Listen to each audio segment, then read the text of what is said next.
Even Nikita ने तो सिद्धू मूसेवाला को भी ये कहा था कि सिद्धू के डेट के बाद उन्हें सिंपैथी मिला है और सिद्धू को खालिस्तानी और बम्बिया गैंग से जोड़ दिया। फिर निकिता को जब लोग क्रिटिसाइज करने लगे तो निकिता के पास कोई भी जवाब नहीं होता है, जिससे वो सिद्धू मूसेवाला पार्ट को ट्रिम कर देती है अपने वीडियो से। मतलब पहले जानबूझकर गलती करो, उसके बाद में वो पार्ट को ट्रिम कर दो। तभी कहते हैं व्हाट्सएप यूनिवर्सिटी के फॉरवर्ड से स्क्रिप्ट बनाया ना करो।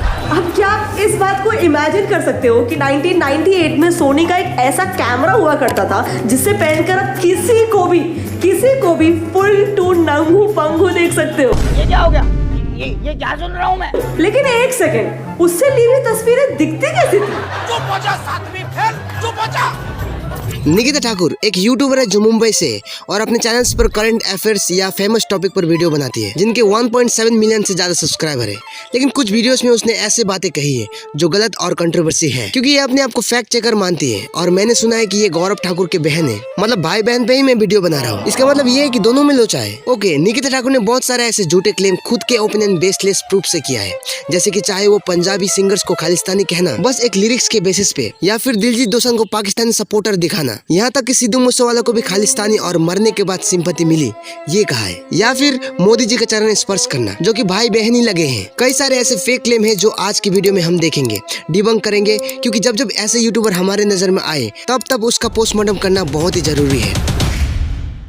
निकिता ठाकुर ने एक रिसेंटली वीडियो बनाया जिस वीडियो का टाइटल था why many educated Indians are supporting Pakistan. इस वीडियो में निकिता का कहना ये है, इंडियन सेलिब्रिटीज जैसे दिलजीत दोसांझ, हनी सिंह ने पाकिस्तानी एक्टर जैसे हानिया आमिर, फवाद खान और माहिरा खान के साथ काम कर रहे थे। जैसे हानिया आमिर को सरदारजी 3 में साइन करने की रिपोर्ट्स थी। 26/11 अटैक के बाद भी इंडियन सेलिब्रिटीज ने पाकिस्तान को सपोर्ट किया, जैसे कि एक सेलिब्रिटी ने कहा कि लाहौर के सामने लंदन, न्यूयॉर्क सब फेल है। इवन इंडियंस तो पाकिस्तानी एक्टर्स के बैन अकाउंट को भी VPN से एक्सेस कर रहे हैं। और हानिया आमिर को दिलजीत की मूवी से निकालने पर इंडियंस ऑफेंड हो गए। उन्हीं बॉलीवुड एक्ट्रेसेस का पाकिस्तान के लिए सपोर्ट देखो। काफी जगह घूमी हूँ, लेकिन लंदन, न्यूयॉर्क, इस्तांबुल, पेरिस सब फेल है लाहौर के सामने। इंडियन गवर्नमेंट ने सारे पाकिस्तानी एक्टर्स के सोशल मीडिया अकाउंट्स बैन कर दिए, पर हम इंडियंस इन एक्टर्स के पीछे इतने पागल हैं कि हानिया आमिर और मावरा हुसैन के बैन अकाउंट्स को एक्सेस करने के लिए इंडियंस VPN का सब्सक्रिप्शन खरीद रहे हैं। हाँ, कुछ रिपोर्ट्स थी कि हानिया आमिर को दिलजीत दोसांझ की सरदार 3 में साइन किया जा सकता था और फवाद खान की आबिर गुलाब इसी मई को रिलीज होने वाली थी, लेकिन ये कोलैबोरेशन पहलगाम अटैक के बाद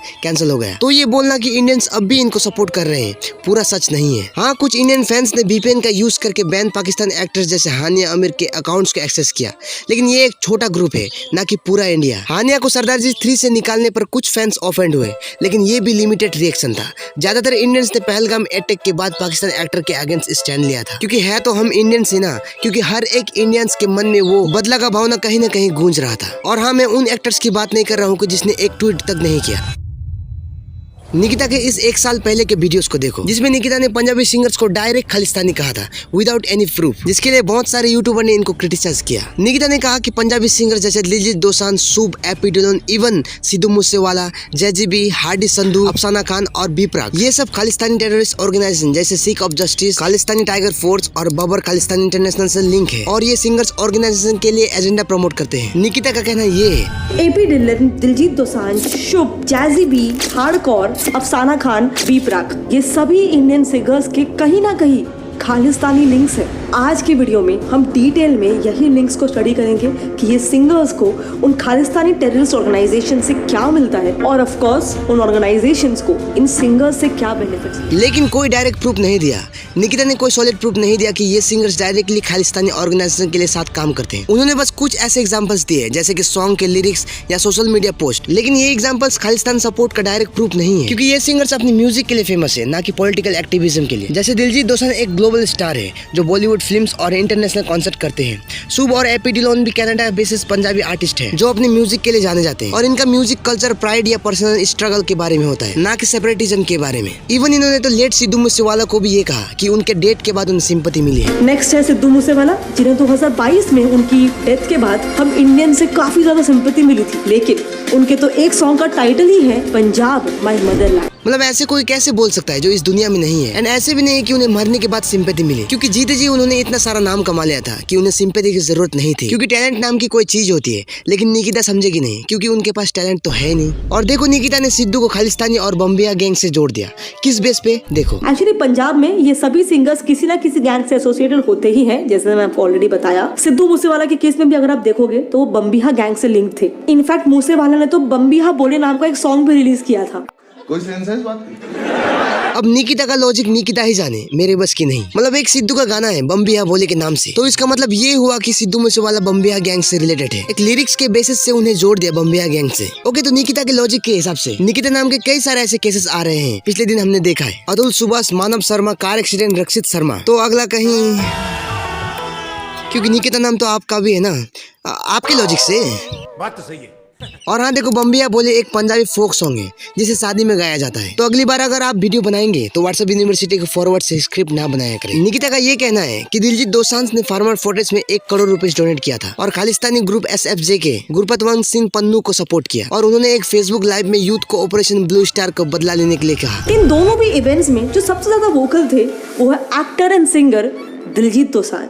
2020 में दिलजीत ने फार्मर प्रोटेस्ट को ज्वाइन किया, वहां उन्होंने 1 करोड़ भी डोनेट किया। इसी इवेंट के आसपास जून 2020 में ऑर्गेनाइजर के न्यूज आर्टिकल के मुताबिक दिलजीत ने एक फेसबुक लाइव में खालिस्तानी एक्सट्रीमिस्ट ग्रुप SFJ के चीफ पन्नू को भी ओपनली सपोर्ट किया था। ऑल्सो उसी लाइव स्ट्रीम में उन्होंने ओपनली यूथ को हथियार उठाकर ऑपरेशन ब्लू स्टार का बदला लेने के लिए भी कहा। हाँ, ये बात सच है कि दिलजीत दोसांझ ने फार्मर प्रोटेस्ट के वक्त 1 करोड़ डोनेट किया था, लेकिन ये फार्मर के सपोर्ट के लिए था, ना कि किसी खालिस्तानी एजेंडा के लिए। और बहुत सारे सेलिब्रिटीज ने भी इससे सपोर्ट किया था, जैसे सोनू सूद और प्रियंका चोपड़ा, और जो ये कह रहे हैं कि SFJ और पन्नू को सपोर्ट किया। लेकिन कभी दिलजीत ने कभी SFJ या पन्नू को ओपनली सपोर्ट नहीं किया, ये एक फेक न्यूज आर्टिकल्स ने क्लेम किया था। और दिलजीत ने अपने सोशल मीडिया पर इससे खंडन किया और कहा कि वो एक आर्टिस्ट है जो पंजाब की इश्यूज पे बारे में बात करता है, लेकिन कोई सेपरेटिज्म को सपोर्ट नहीं करता। ये पॉलिटिकल मुद्दा नहीं। अगर आप हमें सुन रहे हैं, यहाँ कोई भी किसान के अलावा कोई बात नहीं हो रही है, मुद्दों को ना भटकाया जाए। किसान जो भी चाहते हैं सरकार उनकी मांगों को मांगे, सब पीसफुली बैठे हैं यहाँ पे, कोई खून खराबे की बात ट्विटर पे और बहुत सारी चीजें होती रहती है, घुमाते हैं सब, लेकिन हम हाथ जोड़ के विनती करते हैं नेशनल मीडिया से, प्लीज यही दिखाएं कि हम सब पीसफुल तरीके से बैठे हैं और जो भी किसान भाई चाहते हैं, पूरा देश आज साथ है, प्लीज हमारा साथ। और रही बात फेसबुक लाइव वाला क्लेम, दिलजीत ने कभी यूथ को ऑपरेशन ब्लू स्टार का बदला लेने के लिए नहीं कहा। ये एक रूमर था जो 2020 में फैला था, लेकिन कोई वीडियो या प्रूफ नहीं है, और फेसबुक लाइव कहीं मिलेगा भी नहीं, क्योंकि ये एक्चुअल में हुआ ही नहीं, क्योंकि दिलजीत ने कभी ऐसा बोला ही नहीं। करेंगे कि क्यों और कैसे हमारे Indian prime minister Narendra Modi आज पूरे वर्ल्ड के फेवरेट लीडर बन चुके हैं। अगर हम वोट बैंक पॉलिटिक्स की बात करें तो पिछले सिर्फ 10 सालों में ही ऑस्ट्रेलिया में इंडियंस की पॉपुलेशन डबल होकर उनके टोटल पॉपुलेशन का 3% बन चुकी है। जबकि इतना रिप्रेजेंटेशन तो आज इंडिया में भी 3rd और 4th लार्जेस्ट ग्रुप्स क्रिश्चियंस और सिख्स का भी नहीं है। हाँ, ऑस्ट्रेलिया में इंडियन पॉपुलेशन बढ़ा है। 2021 में ऑस्ट्रेलियन सेंसस के मुताबिक इंडियन ओरिजिन लोग 2.8% पॉपुलेशन थे, जो 2025 तक शायद 3% के करीब हो सकते हैं। लेकिन निकिता का ये बोलना कि इंडिया में क्रिश्चियन 2.3% और सिख्स 1.7% के रिप्रेजेंट से ज्यादा है, मिसलीडिंग है ये बातें, क्योंकि ऑस्ट्रेलिया और इंडिया के पॉपुलेशन का साइज बहुत अलग है। ऑस्ट्रेलिया का पॉपुलेशन 26 मिलियन है, जबकि इंडिया में 1.4 बिलियन है, इसीलिए परसेंटेज कंपेयर करना यहाँ रेलेवेंट नहीं है। नो वंडर लास्ट इलेक्शन के वक्त इन इंडियन वोटर्स को जीतने के लिए ex Australian PM Scott Morrison Instagram पर मद्रास करी के साथ सेल्फी पोस्ट कर रहे थे। वहीं पे current Australian PM Anthony Albanese Hindu देवी देवता की आरती करते हुए नजर आ रहे थे। इसका नतीजा ऐसा निकला कि एक्चुअल इलेक्शन से पहले होने वाले एग्जिट पोल सर्वे में जिस कैंडिडेट को 40% इंडियंस ने वोट किया था, वही कैंडिडेट फाइनली इलेक्शन भी जीता। सेम हुआ 2020 में यूएस के साथ। करीब 72% इंडियन अमेरिकन्स प्लान कर रहे थे कि वो बाइडेन को वोट करेंगे, and guess who is the president now. So just imagine कि जब ऑस्ट्रेलिया, यूएस और ऐसे ही बाकी डेवलप्ड नेशंस में इंडियन डायस्पोरा को एक डिसाइसिव पोजीशन में देखा जाएगा, तो दुनिया भर के 150 से ज्यादा डेवलपिंग नेशंस के सामने इंडिया और इंडियन पीएम की किस तरीके की ग्लोबल इमेज पोर्ट्रे होगी। स्कॉट मॉरिसन ने 2019 में मद्रास करी की सेल्फी पोस्ट की थी, और एंथनी एल्बनीज ने 2023 में हिंदू टेंपल विजिट किया था। लेकिन ये सिंबॉलिक जेस्चर थे जो डायस्पोरा को एंगेज करने के लिए किए जाते हैं। ये डायरेक्टली मोदी की पॉपुलैरिटी का प्रूफ नहीं है, ये तो इंडियन कम्युनिटी के इन्फ्लुएंस को दिखाता है। 2020 प्यू रिसर्च के मुताबिक 72% इंडियन अमेरिकन ने बिडेन को सपोर्ट किया और बिडेन जीत गया, लेकिन ये मोदी की पॉपुलैरिटी से लिंक नहीं है। इंडियन अमेरिकन का वोटिंग पैटर्न यूएस के डोमेस्टिक इशू जैसे इमिग्रेशन, इकोनॉमी और हेल्थ केयर पर डिपेंड करता है, ना कि मोदी की ग्लोबल इमेज पर। सो इंडिया ने उन 14 पैसिफिक नेशंस के कल्चरल, स्ट्रक्चरल और पॉलिटिकल बेटरमेंट के लिए इंडिविजुअली करीब 2 लाख USD पर ईयर का फंड अलॉट किया है, और साथ ही उनके ब्यूरोक्रेट्स को इंडिया में ट्रेनिंग देने का वादा भी किया है। नाउ आई नो ये सुनने में एक वेस्ट ऑफ मनी लग रहा होगा, बट 14 देशों के लिए जाने वाले इन फंड्स को अगर हम मिलाकर भी कैलकुलेट करें तो ये हमारे जीडीपी का सिर्फ 0.0001% है। बट इसके बदले हमारे देश इंडिया और इंडियन प्राइम मिनिस्टर को ग्लोबल लेवल पर एक सेंटर स्टेज मिल सकता है। मोदी ने 2024 में FIPIC बनाया था और 2023 में 14 पैसिफिक नेशंस के लिए 2 लाख USD पर कंट्री का फंड अमाउंट अलॉट किया, जो कि सच है। लेकिन ये अमाउंट बहुत छोटा है 14 कंट्रीज के लिए। रियल डेवलपमेंट के लिए ये काफी नहीं है और इसका असली गोल है डिप्लोमेसी और सॉफ्ट पावर बढ़ाना, ना कि पैसिफिक कंट्रीज को मेजर इकोनॉमी हेल्प देना। आप इन्हें कभी नहीं देखोगे एक दूसरे से एकदम गर्म जोशी से गले वगैरह मिला के मिलते हुए, पर अब देखो यही सेम लीडर्स पीएम मोदी से कैसे मिलते हैं। बस बॉडी लैंग्वेज ऑब्जर्व करो, there is a clear difference. Modi ji के मामले में ऐसा लगता है जैसे दो देशों के पॉलिटिकल लीडर्स नहीं बल्कि दो पुराने दोस्त मिल रहे हो। इनफैक्ट एक बार तो मोदी जी ने खुद बताया था कि वो रशिया के प्रेसिडेंट पुतिन से सिर्फ आधे घंटे के लिए मिलने गए थे रात के 11 बजे, लेकिन उनकी बातें सुबह के 4 बजे तक चलती रही। सो डेफिनेटली मोदी जी की ये पर्सनालिटी उन्हें वर्ल्ड लीडर्स से काफी क्लोज रिलेशन बनाने में हेल्प कर रही है, क्योंकि जब पीएम मोदी वर्ल्ड स्टेज पर बाकी पावरफुल ग्लोबल लीडर्स से जब इस तरीके से मिलते हैं तो इससे इंडिया को दो चीजें हासिल होती है। पहले तो पीएम मोदी उनकी यूनिक स्टाइल के कारण लीडर्स के बीच अलग से हाईलाइट हो जाते हैं और चारों तरफ उनकी चर्चा होने लग जाती है। एंड दूसरा, इंडिया की इन हाउस पॉपुलेशन को बड़े देशों के साथ बराबरी का एहसास होता है।